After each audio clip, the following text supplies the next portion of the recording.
Now, I'm not an absolute beginner when it comes to swimming, but I would be first to admit I am not the most confident, especially when it comes to open water swimming. So today we're going to talk about open water swim tips for beginners, and I'm hoping Tim is going to help me. Before we go any further, make sure to hit that subscribe button so you don't miss out on all our latest uploads.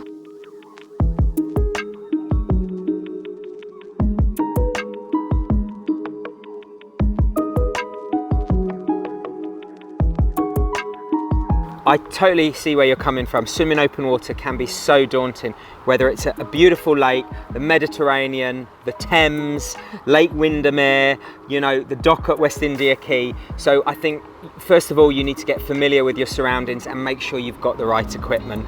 You wouldn't jump on a penny farthing to do a half Ironman, so you've got to make sure that your wetsuit fits you correctly is the first one. So speaking of kit, how am I looking? You good? You got your race suit on. I really love it when you train with your race suit under your kit, because often you train in your costume and you put your race suit on and you can get chafing issues here. Yeah. So it's good to really practice that. The wetsuit, it looks like it fits you from the lower body. Have you tried before you buy? I didn't, however, it is as snug as you can possibly get, which I'm pretty sure is about right. Absolutely, you don't want it to be loose and baggy, and you don't want it to be so tight you can't lift your arms up. So many venues, they really do the buy before you try. You can also rent wetsuits. It's not, if you're a size 7 shoe, it doesn't mean every shoe. Wetsuits, different brands have different measurement strategies, and you can get small, medium, tall. There's a whole range out there, so it is really worth doing your due diligence to get the correct fitting wetsuit. And in terms of other kit, I've seen people with floats, which I assume is for safety measures. Is there any special type of swim cap or goggles that we need when it's open water swimming? If you're swimming on your own, or it's a big lake, or you're not confident, a float is a good idea. It's not something you can rest your body on. It's just awareness. It gives you that extra bit sense of security. In terms of goggles, I always recommend not a really tinted lens. Unfortunately, the sun isn't always out in sunny UK, so I would go for a clear lens or like a smoky lens. And again, the waters aren't always nice and warm, so people have a neoprene hat, or they actually just wear 2 silicone hats. That's just a warmth thing. And again, when you put your wetsuit on, you really want body glide round your neck.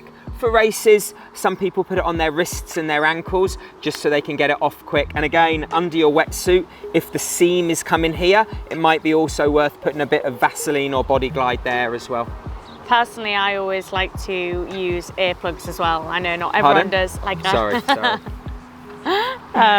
Yeah, so that is also a good option. Yeah, I mean, water in your ears, it throws your balance off and you don't want to be getting it out. So yeah, people, and all you need to do is hear the bang once. Yeah. Or now we have the rolling starts. It's quite easy to start at your own time and pace. Definitely. So I think that's everything with kit. Am I right? Yeah, there's nothing else I can think of. You just need the basics when you go swimming. Okay, so we're all sorted. Let's talk about what happens when we get into the water, because that can be the most daunting thing. It can be cold, people can be scared about the depth, like that does look quite intimidating, it's quite far away over there. Yeah, I think the best thing to do is practice the race. So don't turn up to the race and it's your first open water swim, because if that happens in a race, it's going to spoil your day. It's going to spoil your bike and your run, and you're not going to enjoy it. So find a venue. There's loads of lakes that you can swim in all over the country. If you live close to the sea, you can jump in there as well. And I would definitely go in slowly and at your own pace. You know, you put your wetsuit on, you know, you probably want to stand waist deep, get your hands wet, splash some water on your face, and slowly walk in, get a bit deeper. Maybe do 5 or 6 strokes head up, put your face in, tread water. Really, it's just feeling comfortable in your surroundings. You want to have it as an enjoyable experience as possible.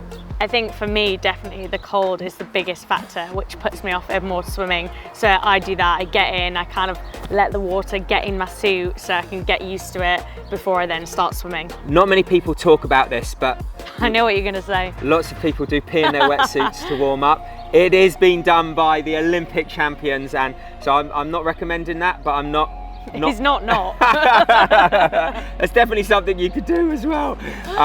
Yeah, and then I think then again, I see lots of people swim in open water, and then they're just nice, relaxed swimming. They stop, they adjust their goggles, they carry on swimming. that is not how the race goes. You're often getting in and there's people going past you. With these rolling starts, there's people right in front, and it's a melee. So, you know, if you can swim with friends, say, hey, let's do a lap of our lake, swimming close together, a bit of hustle and bustle. Absolutely. Again, round the buoys as well. You know, I see people, they swim to the buoy, they stop.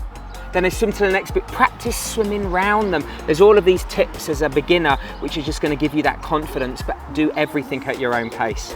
And when we're in a pool, I often do drills.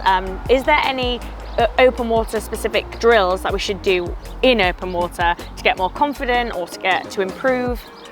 The quickest way from A to B is always a straight line.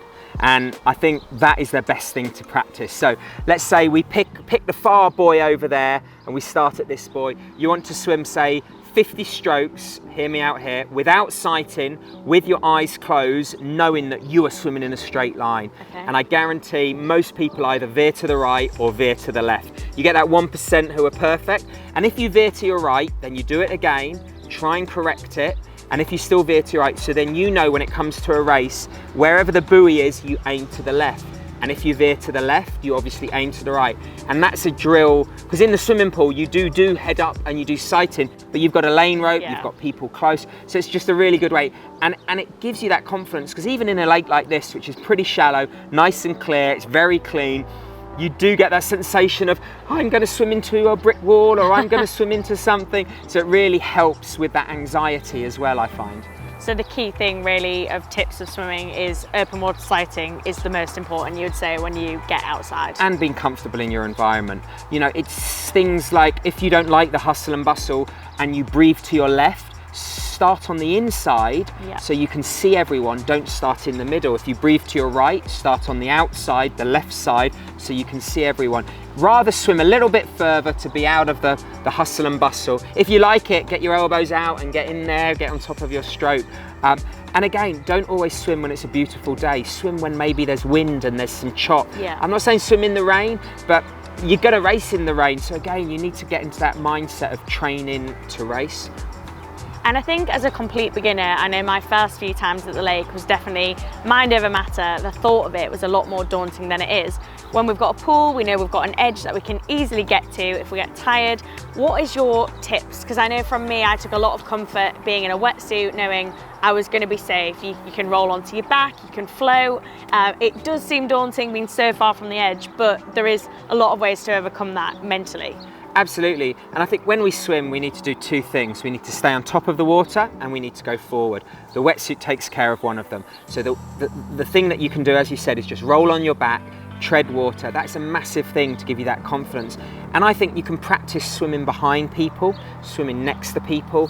And I think you just need to take your time. I think that's the key is sometimes you're physically super fast, but you're not ready for it, so don't fight that. Don't swim really robotic and stressed and tense. Rather just swim at your own pace. That's why I really recommend if your race, swim 6 or 7 times open water before your race, so you can really feel comfortable in the water. Great. So I think we've talked about it enough. I think we're going to go in there. We're going to do some drills. So I think first of all, one of the drills we're going to do is practice swimming close to someone's feet, then close to someone's hip. We'll practice going around the buoys, and then maybe we can do some starts, because again, we'd like to do a nice warm-up in the swimming pool before you do your hard main set. In lots of the races these days, you're not allowed in the water before the start. So again, we've done videos about doing some land-based mobility and some exercises. So important to do that. And again, when you finish your swim, don't just finish and say, hey, do a transition. I know you think you look silly because everyone's having their coffee around the lake or the river, but get out, take your transition wetsuit off as quick as possible, because otherwise you never practice that. And again, you want to practice, for your racing. Great, let's get in. Let's do it.